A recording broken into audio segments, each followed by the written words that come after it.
하는 성도 여러분, 우린 저번 주에 초대교회, 즉 사도행전의 시작이, 교회의 시점에 그 출발점이 다른 것이 아니라 복음이 서 있는 것을 보았습니다. 우리 교회의 출발이 예수 그리스도입니다. 교회의 역사에, 그 생명의 잉태에, 성령의 역사에 예수 그리스도가 있는 것을 보게 됩니다. 우리는 이미 마태복음을 통해서 예수님의 공생의 그 첫 시작과 성령의 역사와 예수님의 나심, 마라의 잉태에도 천사의 강림과 천사의 말씀과 역사, 그리고 성령이 함께 하심의 역사가 있는 걸 보게 됩니다. 성령이 함께 할 때 마리아의 이 자궁에 주님이 생명이 움트기 시작했습니다. 성령의 역사입니다. 성령이 초대교회에 임하니까 그 초대교회 그 자궁 안에 교회가 잉태하는 것을 보게 됩니다. 성도가 기도하는 그곳에 하나님의 생명이 역사하는데, 그 성령의 역사를 통해서 새로운 생명이 시작되는 것을 보게 됩니다. 그 성령의 역사가 결국은 무엇을 우리에게 가르쳐 주느냐? 여러분과 저의 생명이 복음으로부터 시작된다는 것입니다. 마치 마태복음의 시작에, 제가 마태복음을 준비하면서 가장 충격적으로 저도 개인적으로 받아들였던 것 중에 하나가, 단순히 저는 지금까지 학교에서 마태복음을 예수님의 족보의 시작으로만 공부를 했습니다. 중요한 내용입니다. 그러나 그 족보가 단순한 어떤 한 가문의 전통을 이어주는 유대의 족보가 아니라, 그 족보, 그 게네시우스라는 그 족보 그 내용 자체가 사실은 창세기의 말로 대체할 수 있다는 것을 제가 보게 된 것입니다. 여러분 지나다니면은 제네시스 타고 다니시는 분이 좀 부럽죠? 예, 현대에서 굉장히 좋은 차를 만들었습니다. 지금 보니까 제네시스가 쫙 주로 많이 다닙니다. 제가 그걸 보면서 느낀 게, 복음이 지나다니는구나 하는 느낌도 받습니다. 어떤 느낌이냐? 예수 그리스도의 그 시작, 그 족보가 예수 그리스도의 창세기란 뜻입니다. 모든 시작이 창세기 1장에서도 하나님의 영과 하나님의 말씀으로 이루어지는데, 그게 요한복음 1장에 그 말씀이 바로 로고스고, 그 말씀이 바로 예수 그리스도고, 그것이 레마로 우리에게 전해질 때 생명으로 와닿는 것을 말씀해 주고 있습니다. 마태복음은 결국은 예수 그리스도 안에 여러분과 제가 새로운 창세기, 새로운 출발, 새로운 희망, 생명의 시작인 것을 보게 됩니다. 그분을 만날 때 생명이 시작되기 시작합니다. 그것을 오늘 전체적으로 성령의 기운이 역사하고 있습니다. 창세기 하나님의 영이 바다 수면 위를 운행해 가십니다. 모든 생명의 기운을 불기 시작합니다. 마치 큰 항해길의 고대 세계에 돛담배를 올릴 때, 돛을 올릴 때 무엇을 기대할까요? 바람을 기대합니다. 바람이 불어야만이 그 어마어마한 짐을 실은 배가 더 잘 운행을 하게 됩니다. 이 노를 저어서 수천 킬로, 수마일리를 가기는 너무 벅찬 일입니다. 사공이나 이 마도로스는 바람을, 방향을 잘 잡아서 그것을 운행해 갈 때 훨씬 쉽고 빠른 운행을 해가는 것을 보게 됩니다. 성령의 충만함, 성령의 바람과 우리가 함께 역사할 때, 그 존재를 우리가 알고 그분과 함께 동행해 갈 때 놀라운 생명의 시작이, 놀라운 생명의 활동이, 놀라운 생명의 축복이 우리 안에 임할 줄 믿습니다. 우리가 알지 못하는 그 아노텐, 위로부터 거듭나는 그 모든 사건의 핵심에 성령의 역사가 있는 것을 보게 됩니다. 니고데모와의 예수님과의 대화는 그저 우리에게 한 사건을 보여주는 것이 아니라 하나님 앞에 거듭남의 세계, 하나님께 새로운 생명의 세계가 성령을 통해서 이루어지는, 하늘로부터 주어지는 우리가 전혀 알 수 없는 세계가 있다는 것을, 영적인 비밀을 알려주고 있는 것입니다. 오늘도 성령에 의해서 초대교회가 잉태되고 그것이 발전해가는 모습을 우리에게 보여주고 있습니다. 그 중심에 성령이 우리에게 임하여서 가르쳐주는 것이 무엇이냐? 바로 예수 그리스도가 우리의 복음이요, 우리의 기쁜 소식이요, 우리의 생명의 소식인 것을 보여주고 있습니다. 이 모든 출발을 우리 다시 한번 사도행전 1장 1절과 5절에 그것을 다시 확인하는 측면에서 다시 보도록 하겠습니다. 같이 읽겠습니다. 시작. 데오빌로여, 내가 먼저 쓴 글에는 무릇 예수께서 행하시며 가르치시기를 시작하심부터 그가 택하신 사도들에게 성령으로 명하시고 승천하신 날까지 이 일을 기록하였노라. 그가 고난받으신 후에 또한 그들에게 확실한 많은 증거로 친히 살아계심을 나타내사 40일 동안 그들에게 보이시며 하나님 나라의 일을 말씀하시니라. 자, 여기까지 모든 출발이 누가복음과 동일하게 예수 그리스도의 가르침과 그의 행하심을 중심으로 복음이 시작되는 것을 보게 됩니다. 이것이 누가복음을 통해서, 복음서를 통해서 선포되고, 그걸 중심으로 그의 택한 사도들이, 여러분과 저와 같은 제자들이 이것을 목숨을 걸고 전하는 것들이 바로 사도행전의 사건인 것을 보여주고 있습니다. 우리의 삶과 그의 출발에 예수 그리스도가 있습니다. 마치 우리의 모든 생명의 육신의 양식을 통해서 우리가 에너지를 얻고 사는 것처럼 우리의 세계는 영적인 에너지와 같은, 생명과 같은 그 출발점이 예수 그리스도의 복음에 있는 것을 보게 됩니다. 그분의 복음을 접할 때 우리는 알지 못하는 소망의 생명이, 꿈과 비전이 우리 안에 움트고 있는 것을 보게 됩니다. 생명은 신비입니다. 그 아이를 응아하고 태어난 그 아이를 보지만 어느덧 그 아이는 자라고 있습니다. 그 생명의 자람을 우리가 막을 수가 없습니다. 하나님의 역사이기 때문에 그 생명은 비정상이 아닌 이상 우리가 상식선에서 볼 때 그 생명은 반드시 자라고, 어느덧 보니까는 내 아들의 어깨가 넓혀 있습니다. 아들이, 딸이 장성해 있는 모습을 보게 됩니다. 어렸을 때는 내가 케어하고 내가 돌보고 내가 젖을 먹이며 키웠던 그 생명이 이제 커서 엄마 아빠를 걱정하고 돌보기 시작합니다. 그 생명의 자람의 증거를 우리가 직접 목도하는 것입니다.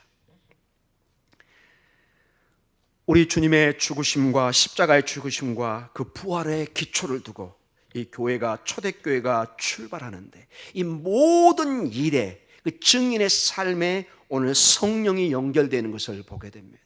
성령께서 오신 주 목적이 이 예수 그리스도의 생명을 전하는 것이 주 목적인 것을 보여주고 있습니다. 여러분, 그렇다고 사도행전은 여러분 오해해서 모든 직업을 다 그만두고 다 선교사로 떠나고 목사가 되고, 그것은 전혀 얘기하자는 것이 아닙니다. 일부의 사도들을 빼놓고는 대부분 삶에 열심히 일하는 곳에 가서 복음을 전했습니다. 그들은 자기의 삶에 최선을 다하면서 그 현장에서 생명의 복음을 전하는 것입니다.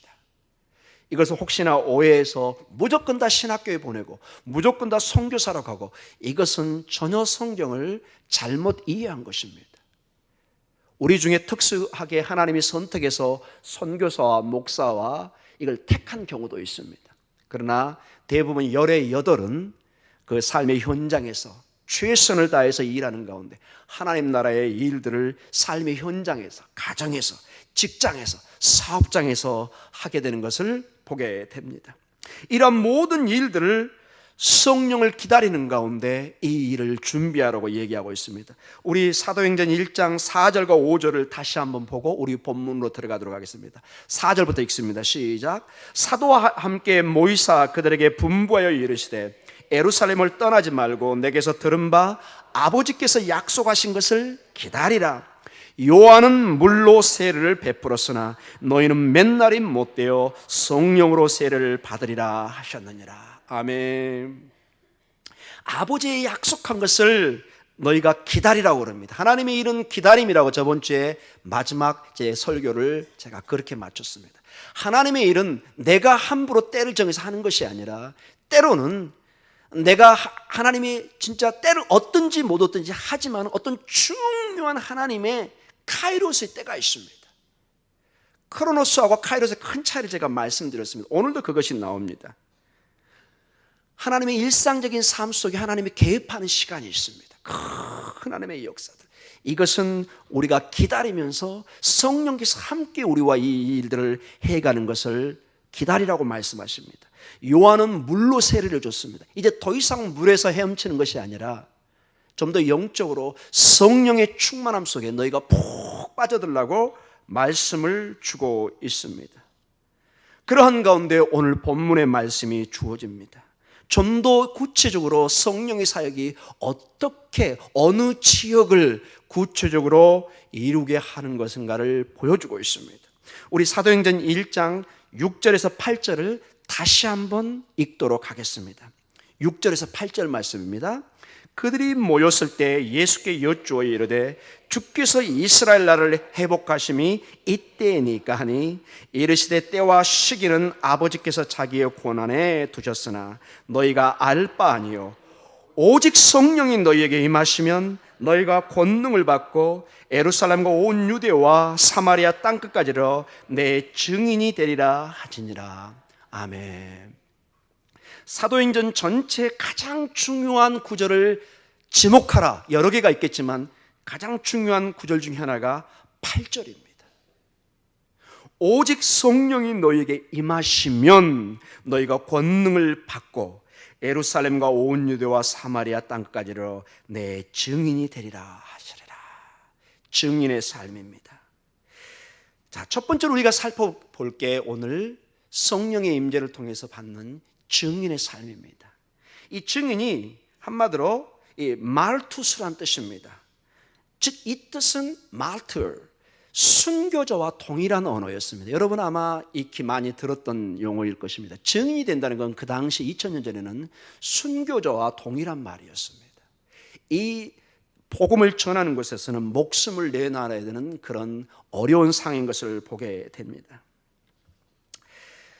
전체적으로 이 사도행전 1장에서부터 저 마지막 장까지, 그리고 주로 이 본문이 말씀이 나오는 22장까지 보면은 군데군데 어떤 증인의 삶을 살았는가 그 단어들이 동일하게 나옵니다. 한번 먼저 그 단어가 쓰인 어떤 배경을 잠깐 보도록 하겠습니다. 사도행전 2장 31절에 32절에 이런 식으로 베드로의 설교가 나오면서 이 말씀이 쓰이고 있습니다. 같이 읽겠습니다. 시작.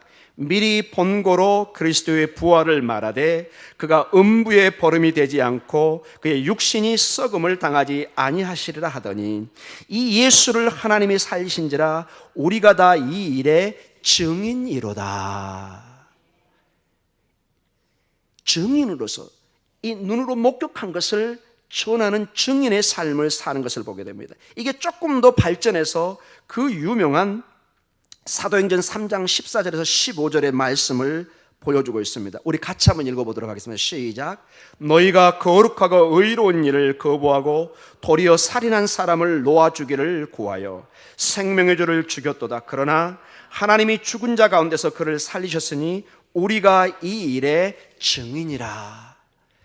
그들이 보고 그들이 경험한 그 주님을 전하는 증인, 즉 상당히 법정적인 의미입니다. 이 법정이라는 것은 거짓말을 하나 하면 안 됩니다. 선서를 하죠. 내 말은 모두가 진실입니다. 그래서 이 법정적인 용어가 강하기 때문에 이 증인이라는 것은 이게 거짓말이 아니라는 것입니다. 그리고 사도행전 10장 38절과 39절에 이런 말씀이 나옵니다. 같이 읽어볼까요? 하나님이 나사렛 예수에게 성령과 능력을 기름 붓듯 하셨음에 그가 두루 다니시며 선한 일을 행하시고 마귀에게 눌린 모든 사람을 고치셨으니 이는 하나님이 함께 하셨습니다. 우리는 유대인의 땅과 예루살렘에서 그가 행하신 모든 일의 증인이라. 그를 그들이 나무에 달아 죽였으나. 모든 사건이 주님의 삶 속에 그 제자들이 직접 눈으로 본 것을 오늘 목숨을 걸고 전하는 증인의 모습을 보여주고 있습니다. 이제 저 후반부의 사도행전 22장 14절과 15절에 이런 말씀이 나옵니다. 같이 읽겠습니다. 그가 또 이르되 우리 조상들의 하나님이 너를 택하여 너로 하여금 자기 뜻을 알게 하심에 그 의인을 보게 하시고 그 입에서 나오는 음성을 듣게 하셨으니 내가 그를 위하여 모든 사람 앞에서 내가 보고 들은 것에 증인이 되리라. 아멘. 우리는 때때로 놀랍니다. 초대교회를 연구하는 학자들이나 많은 사람이 놀라는 것이 어떻게 이 나사렛 예수의 정말 이 작은 곳에서 한 사람의 청년을 통해서 이루어지는 이 복음의 예수의 운동이라고 우리가 만약에 그 이름을 붙인다면 어떻게 그 많은 사람들에게 자극을 주고 증인의 삶, 즉 순교의 삶을 그들이 살게 했을까요? 어떤 힘이 있었을까요? 어떻게 한 사람이 어떤 한 사람의 운동을 신념을 가지고 그 신념이 넘어서 믿음을 가지고 목숨을 거는 인간이 가장 마지막 소중히 여기고 두려움을 갖는 이 목숨을 내놓을 수 있을까요? 이것은 어떤 신념을 넘는 신앙의 차원인 것을 우리가 보게 됩니다. 그런데 오늘 전체적인 내용을 보니까 그들이 도저히 부인할 수 없는 그 역사의 사실을 눈으로 보았고, 이것이 단순히 눈으로 보는 사실로 끝나는 것이 아니라 그것이 그들의 심령에 들어와서 그들의 생명을 움직이는 어마어마한 영적인 힘으로, 삶의 능력으로 작용하고 있는 것을 보게 됩니다. 목숨까지도 내놓을 수 있는 그들의 모든 삶의 중심에 이 복음으로 사는 증인의 삶을 살게 하는 뭔가 설명할 수 없는 그런 힘이 역사하고 있는 것입니다. 이 금요철화의 비전에 나오지 않으면 견딜 수 없는, 왠지 모르게 지금 나는 가야 될 것 같다, 이런 마음을 여러분 가지고 나온 줄 믿습니다. 하루 종일 새벽부터 만약에 여러분이 열심히 일한 사람이라면 이 시간은 대부분 힘의 시간입니다. 내일을 위해서 우리는 누워 있어야 되고 쉬어야 되고 잠을 자야 되는 시간입니다. 그래서 신앙은 결코 쉬운 게 아닙니다. 뭔가 결단하는 것입니다. 이 문제를 여러분 제가 나중에 좀 더 심각하게 다루겠습니다. 신앙은 결단하는 것입니다. 내가 결단하는 것, 때로는 싫고 힘들고 정말로 쉬고 싶지만은 그러나 함께 예배하는 장소로, 함께 기도하는 장소로, 함께 손을 잡고 가는, 이것이 공동체요 교회요 우리의 신앙의 모습인 걸 보게 됐습니다. 그리고 나중에 뒤안길을 돌이켜보면 거기에 하나님의 역사가 있었던 것을 보게 됩니다. 지금은 보이지 않는데 어느 날 이렇게 뒤안길을 보니까 하나님의 역사였습니다. 마치 지금은 아무것도 볼 수 없는데 저 높은 산에 올라가니까 넓은 들녘과 조망을 할 수 있습니다. 지금 우리가 이 삶에 아무것도 볼 수 없는 캄캄한 것처럼 보이지만 어느 날 비행기를 타고 위로 올라가니까 전체가 보이면서 지형도가 보이고 전혀 다른 관점을 갖게 되는 것을 보게 됩니다. 신앙이 그런 힘을 가지고 있는 것을 보게 됩니다. 사랑하는 성도 여러분, 그들이 전했던 그 복음, 그 모든 지금 사도행전의 말씀에 이곳저곳에서 읽었던 그 증인의 삶은 복음을 전하는 것입니다. 복음은 생각보다 너무 간단합니다. 그들이 전했던 것은 예수 그리스도는 하나님의 육신을 입고 우리에게 오셨다는 것입니다. 도저히 믿을 수 없는, 눈에 보이지도 않고 만질 수도 없고, 그분이 임재하면 두려움과 떨림에 모든 사람이 죽든지 덜덜덜 떠는 그 상황 속에서, 그게 여러분 시내산에 임했던 주님의 강림이었습니다. 그러나 그분이 요한복음 1장 14절에 말씀이 육신이 되어 우리 안에 거하십니다. 말씀이 이제는 터버너클, 성막이 되어서 우리 안에 성막을 짓다, 텐트를 치다, 이게 요한복음 14절의 원어의 뜻입니다. 그분이 이제 마치 하나님의 임재처럼 우리 안에 성전으로 임해서 우리 안에 거하기 시작합니다. 이 신비를 전하는 것입니다. 그리고 그분이 그냥 임재하는 것이 아니라 그분의 죽음과 부활을 통해서 우리의 죄값을 지불하고, 그 십자가의 죽음이 무의미한 것이 아니라 우리가 도저히 지불할 수 없는 죄값을 지불했다는 것입니다. 그리고 그분의 부활과 승천을 통해서 우리도 함께 하나님의 영광에 참여할 수 있다는 놀라운 사실을 우리에게 보여주고 있습니다. 우리가 죽었던 그 십자가 죽었던 그 주님이 죽음으로 끝나는 것이 아니라 하늘 보좌 위로 올라가서 하늘의 영광 가운데, 하나님의 우편 가운데 있는 것을 말씀해 주고 있습니다. 누구든지 이 예수를 믿기만 하면은 우리에게는 죄 용서와 생명이 있는 것을 말씀해 주고 있습니다. 이것이 복음입니다. 이것에서 그 어떤 것도 빼거나 더할 수가 없는, 어떤 면에서 단순한 내용이지만 이것이 인류의 역사를 변했고 여러분과 저의 삶의 역사를, 모든 걸 변화시키는 것입니다. 여러분, 예수 그리스도 안에 우리의 영원한 소망이 있고 영원한 생명이 있고 우리에게 영원한 미래, 새하늘과 새 땅이 있다면, 그 관점만 가질 수 있으면, 깊은 그 신앙이 있으면 지금 나에게 보이는 모든 일들은 사사로운 잔잔한 일들입니다. 일이 일비 안 해도 됩니다. 마치 여러분이 수백억을 재산을 가지고 있습니다. 지금 여러분의 일상생활에 일어나는 몇천 원, 몇십만 원의 일들에 손에 대고 더하고 이익 보는 것은 큰 의미가 없습니다. 한 번은 제가 한 인터뷰를 직접 들은 적이 있습니다. 한 분이 어떤 화학계통에 일을 해가지고 큰 돈을 벌었습니다. 자기 재산이 일단 현금으로 1조가 넘습니다. 그러면서 그분이 인생의 새로운 삶을 삽니다. 1조가 넘으니까 그 사람의 삶이 더 이상 돈에 대한 욕심이 사라지면서, 물론 그분의 개인적인 견해겠지만요, 이제 자선 사업을 시작하게 됩니다.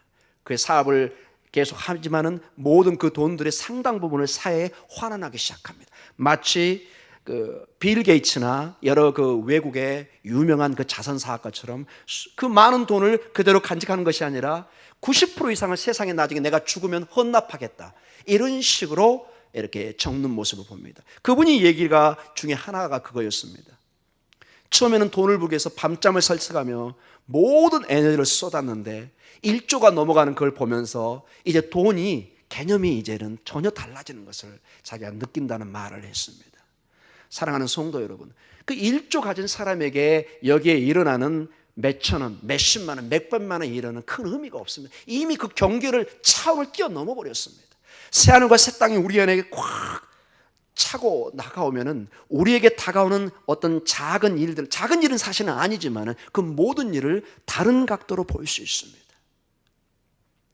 하나님을 통해서 큰 치유함을 받고 큰 건강을 찾은 사람이 우리에게 잔잔하게 돌아오는, 때로는 등산하다가 뭐 발을 좀 삔다든지 뭐 가시에 찔린다든지 어떤 좀 어려움을 당할 때 이걸 다 기쁨으로 받아들일 수 있습니다. 왜냐? 큰 아픔을, 죽을 것 같은 질병에서 치료를 받았을 때 작은 일들을 전혀 새롭게 보게 됩니다. 뭐 이까지쯤이야, 나는 죽음에서 돌아왔는데. 여러분, 가끔 TV나 책 같은데 죽음 이후에 그 사람들의 경험을 적어놓은 책들을 보셨을 것입니다. 의외로 많이 있습니다. 수백 명이 됩니다. 하나같이 공통적인 특징이, 죽어서 며칠 있다가 다시 깨어난 사람들의 공통적인 특징이 삶을 전혀 새롭게 살아간다는 것입니다. 옛날처럼 막 욕심쟁이로 막 치열하 그런 식으로 살지 않습니다. 훨씬 인생을 관조하고 넓게 이해하면서 전혀 사람이 달라지기 시작합니다. 왜냐? 그 사람들은 그들 나름대로 새로운 세계를 보고 와서 이 땅의 삶이 그렇게 목을 매서 살 내용이 아니라는 것, 최선을 다해 살아가되 인생의 가치와 목적이 전혀 달라지는 것을 체험을 통해서 알게 되는 것입니다. 바라기는 여러분의 삶 속에 이 복음의 능력이 충만히 임해서 전혀 새로운 삶의 목표와 꿈이 여러분에게 꽉 차서 이 땅의 삶에 때로는 슬픔과 때로는 눈물과 아픔이 있지만 그것을 전혀 새로운 차원에서 해석해가는 믿음의 결단과 믿음의 축복이 있기를 기도합니다. 우리는 뭔가 달라져야 됩니다. 어떤 일에 그냥 일이 일비하면서 거기에 모든 것이 끝난 것처럼 우리가 행동할 때는 우리 안에 복음의 능력을 볼 수가 없는 것을 보게 됩니다. 자, 이 증인의 삶이 오늘 선교의 확장으로 드러나는 것을 보게 됩니다. 이 8절을 다시 한번 보도록 하겠습니다. 증인의 삶이 구체적으로 어떤 곳을 향해서 증인의 삶을 사는가를 보면서 우리가 좀 도전을 받기를 시작하겠습니다. 8절 다시 읽겠습니다. 시작. 오직 성령이 너에게 임하시면 너희가 권능을 받고 예루살렘과 온 유대와 사마리아와 땅끝까지 이르러 내 증인이 되리라 하시니라. 우리는 전통적으로 이것을 어떤 지역의 확장, 예루살렘에서 유대로 사마리아로 온 세상으로 이렇게 퍼져가는 이 면에 많은 강조점을 줬지만 이것을 다른 각도로 보면 흥미로운 점이 있습니다. 제가 이 설교를 준비하면서 어떤 주석을 좀 참조를 했습니다. 그분이 아주 탁월한 통찰력을 주는 거 보면서 아하 하는 생각도 했습니다. 먼저 여러분, 첫 출발이 어디죠? 예루살렘입니다. 예루살렘. 여러분, 예루살렘은 예수님이 십자가에 죽었던 장소입니다.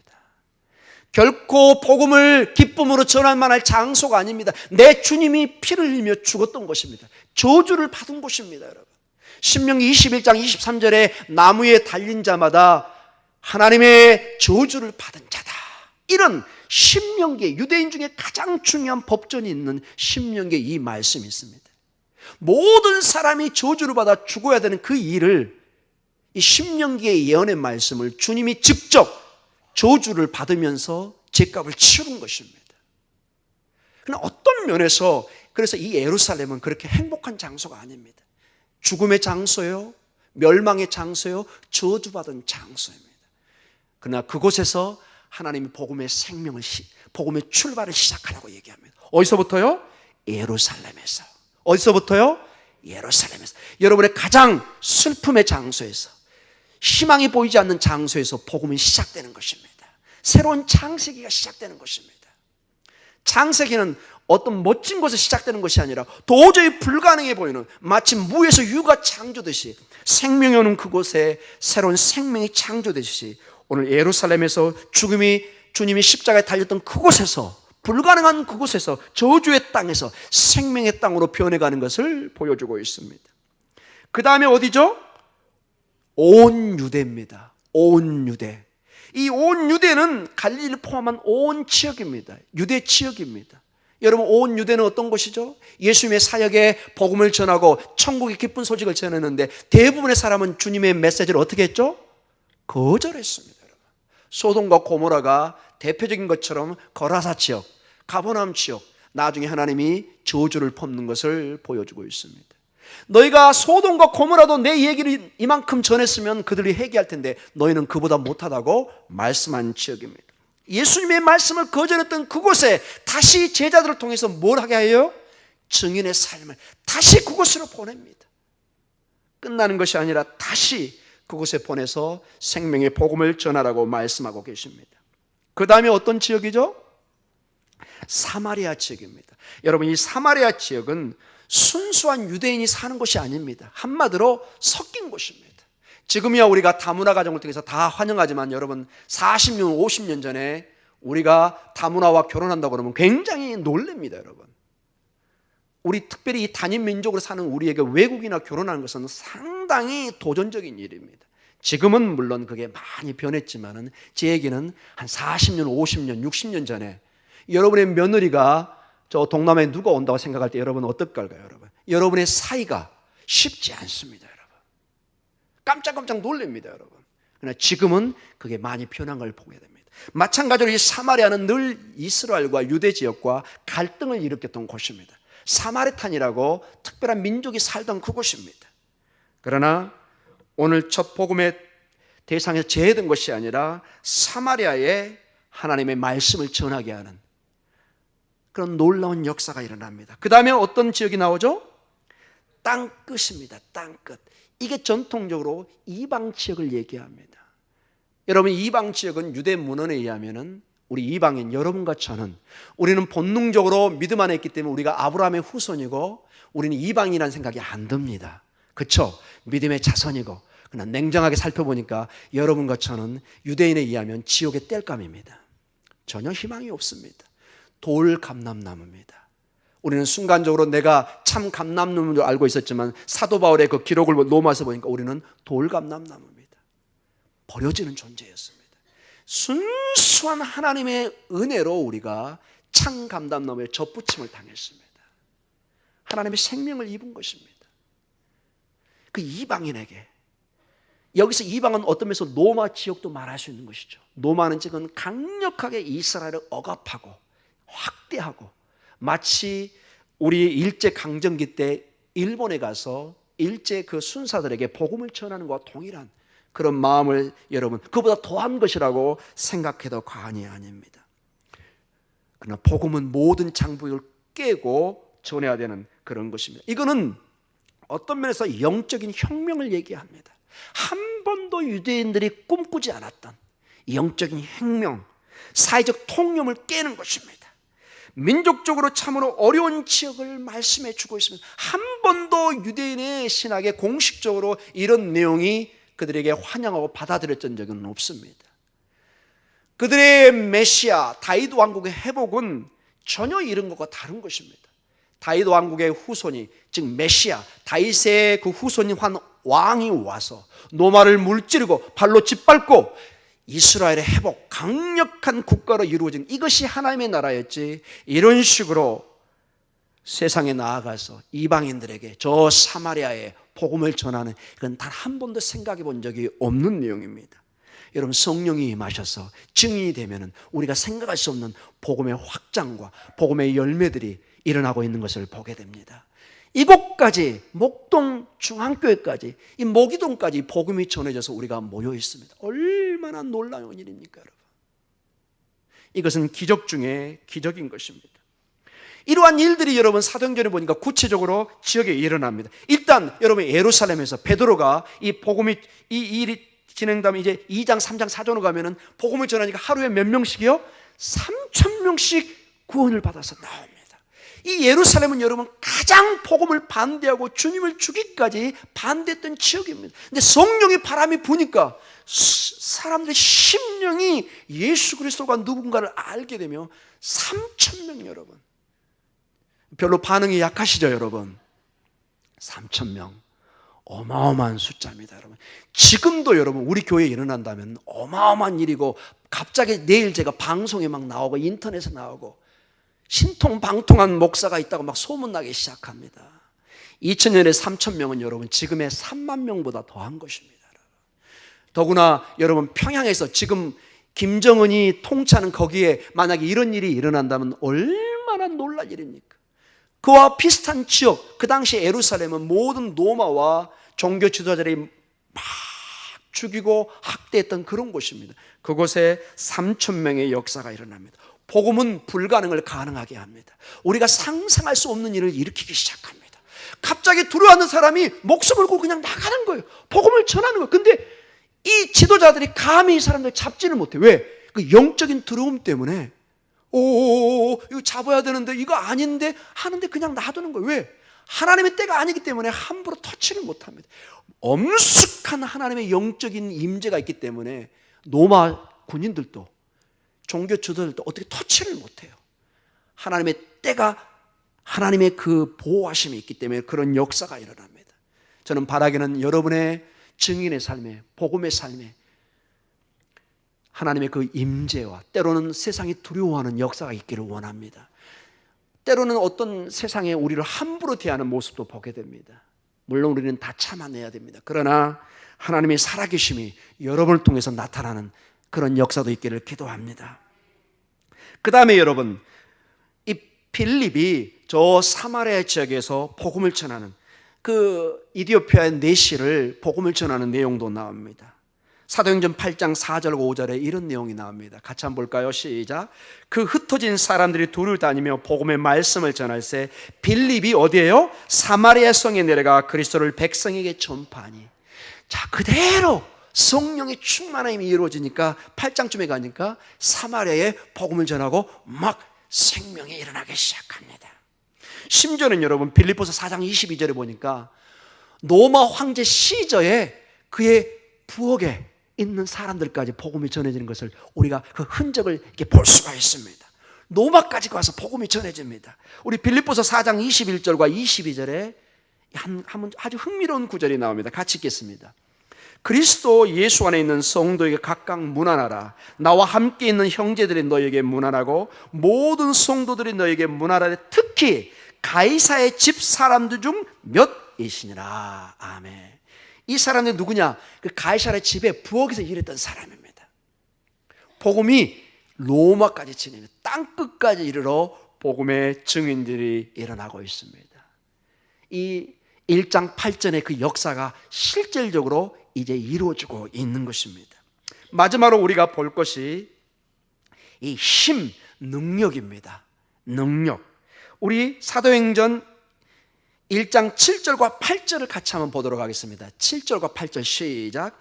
이르시되 때와 시기는 아버지께서 자기의 고난에 두셨으니 너희가 알 바 아니요 오직 성령이 너희에게 임하시면 너희가 권능을 받고 예루살렘과 온 유대와 사마리아 끝까지 이르러 내 증인이 되리라 하시니라. 아멘. 자, 여기 7절에 고난이란 말이 나옵니다. authority와 8절에 증인, witness라는 단어가 이렇게 동시에 나옵니다. 그리고 거기에 권능이란 말이 나옵니다. power. 예. 자, 여기 보면 예수님께서는 고난과 이 권능을 약간 구별하는 것을 보게 됩니다. 고난, 오직 하나님 아버지만 가지고 있는 그 어떤 힘을 고난이라는 단어를 씁니다. 종말의 이름이라든지 파루시아, 주님의 다시 오심, 이거는 우리가 어떻게 할 수 없는 오직 아버지만이 가진 고유한 고난인 것을 알고 있습니다. 그래서 그 마지막 때는 너희 상관하지 마라. 너희가 그건 가져오는 것이 아니다. 그럼 오직 우리가 뭘 구해야 된다고요? 성령의 권능을 기다리라는 것입니다. 즉 너희가 정확히 구할 것을 구하라는 것입니다. 즉 이 밤에 우리가 기도할 때 하나님께 응답 받을 만한 것을 구해야지, 전혀 하나님이 할 수 없는 그것을 오늘 밤에 당장 주님 여기 오시옵소서, 안 들어줄 수 있습니다. 이미 와 있다고 얘기합니다.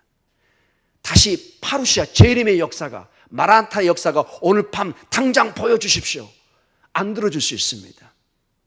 그런 것은 고유하게 하나님의 고난 속에 있습니다.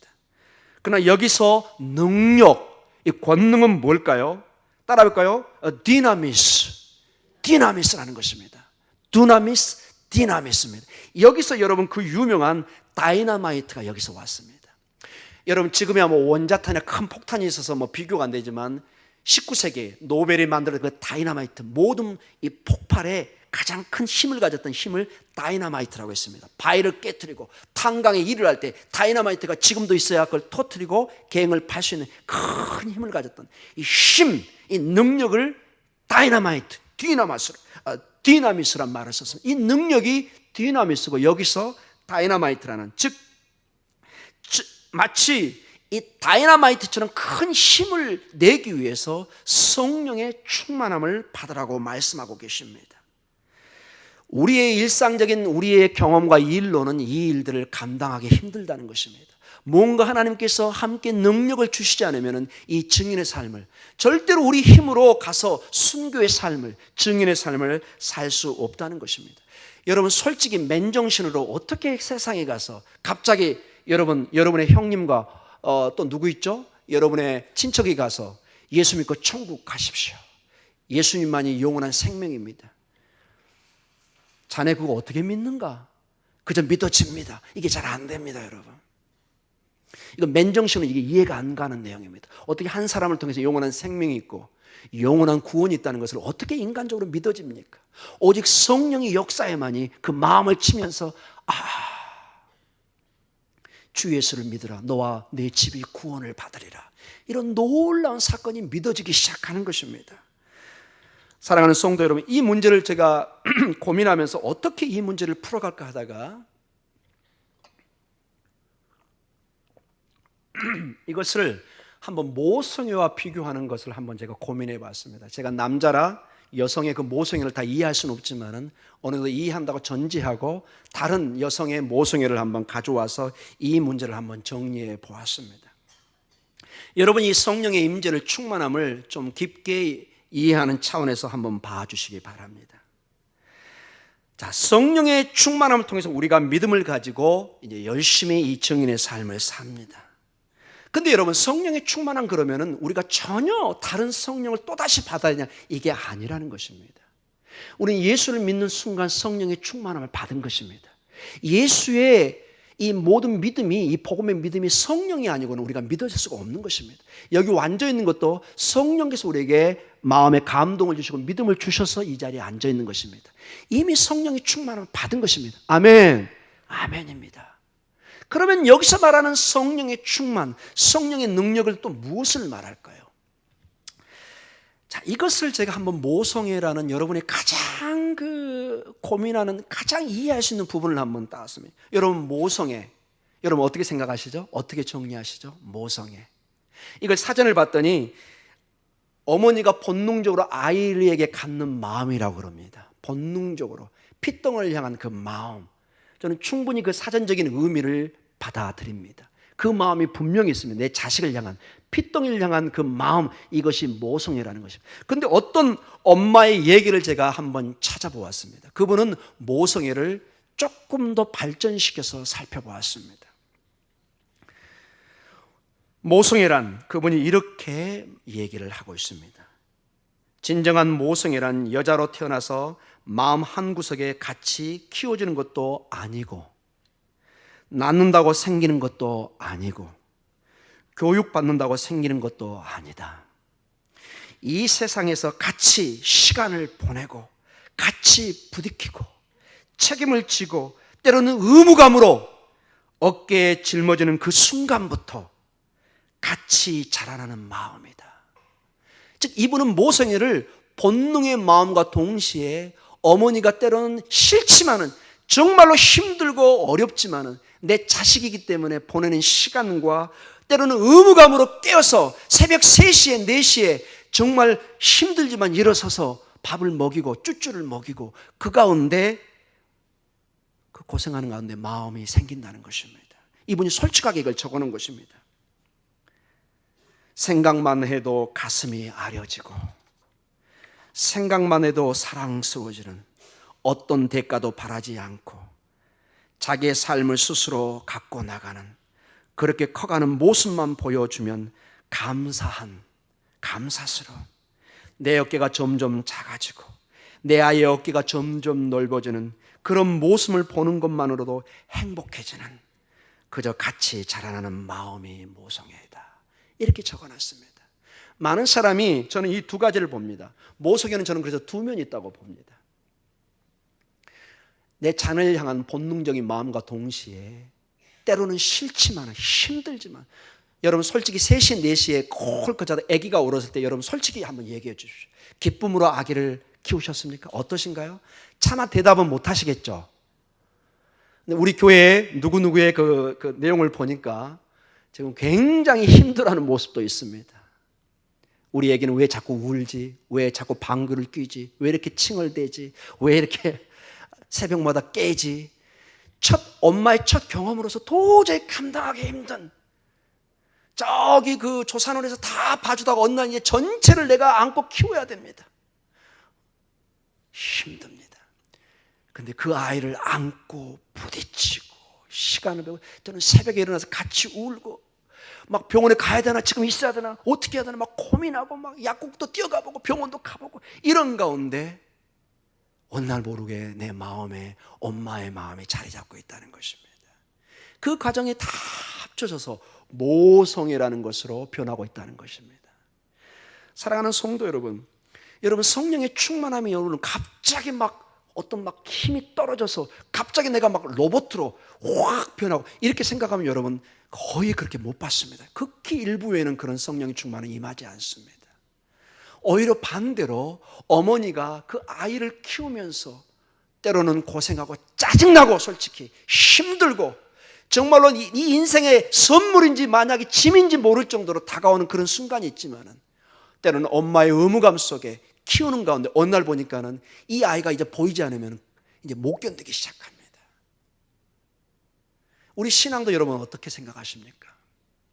오늘날 갑자기 불이 떨어져서 여러분 우리 신앙생활이 바뀐다고 생각하면 그런 성령 충만은 굉장히 위험합니다. 때로는 힘들지만 와서 기도하고 눈물이 쏟아지고 때로는 어려움이 오고 아무리 기도하지만 대답이 없는 그 주님과 때로는 씨름을 하고 밤을 새며 새벽을 논하며 그런 가운데 오늘날 돌이켜보니까 주님이 나와 함께하는 성령의 역사를 보기 시작합니다. 도저히 지울 수 없는 주님과 함께했던 아픔도 슬픔도 기쁨도 함께했던 그 모든 시간이 성령이 함께하는 시간인 것을 보게 됩니다.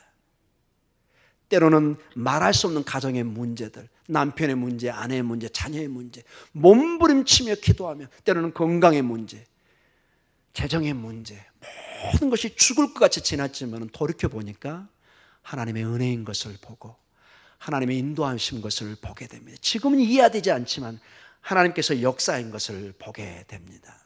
사랑하는 성도 여러분, 함께하는 시간이 많을 때 엄마와 그 아기가 고통에 기쁨에 함께하는 시간이 많을 때 거기는 뗄래야 뗄 수 없는 깊은 진정한 모성애가 나옵니다.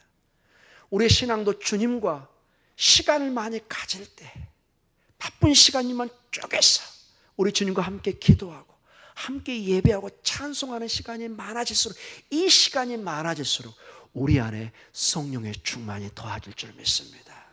시간이 필요합니다. 여러분 사랑하는 사람과 시간을 이만큼만 떼어주고 할 때는 절대로 깊은 마음을 나눌 수가 없습니다. 더욱더 기도하는 삶을 통해서 그 사람을 이해하게 되고 그 사람을 기도하게 되고 그 사람의 어려움을 알게 되고 깊은 관계로 가는 것을 보게 됩니다. 우리 시간에 기도하는 시간을 갖도록 하겠습니다. 무엇을 기도할까요? 성령의 충만인데 다른 막 불이 떨어지는 그런 것이 아니라 주님과 깊어지는 주님의 마음을 이해하고 주님의 그 사랑을 이해하고 오늘도 나와 함께 이미 역사하고 있는 그 주님을 확인하는 것 뿐입니다. 모성이라는 것은 타고난 그 마음속에 그 자녀의 사랑을 내가 확인해 가는 것입니다. 때로는 아픔과 때로는 슬픔과 고통의 시간이지만 그 시간을 우리가 확인해 가며 내 안에 모성애가 있다는 것을 내 노력을 통해서 확인해 가는 것입니다.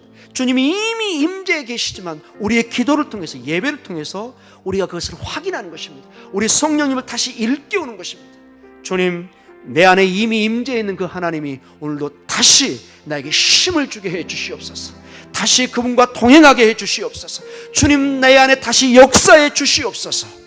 이러한 시간에, 이러한 예배에, 이러한 찬양의 시간이 될 수 있도록 우리 이 시간에 이러한 성령의 충만의 시간이 우리에게 다시 한번 회복될 수 있도록 우리 다 같이 기도하며 나아가도록 하겠습니다. 주여.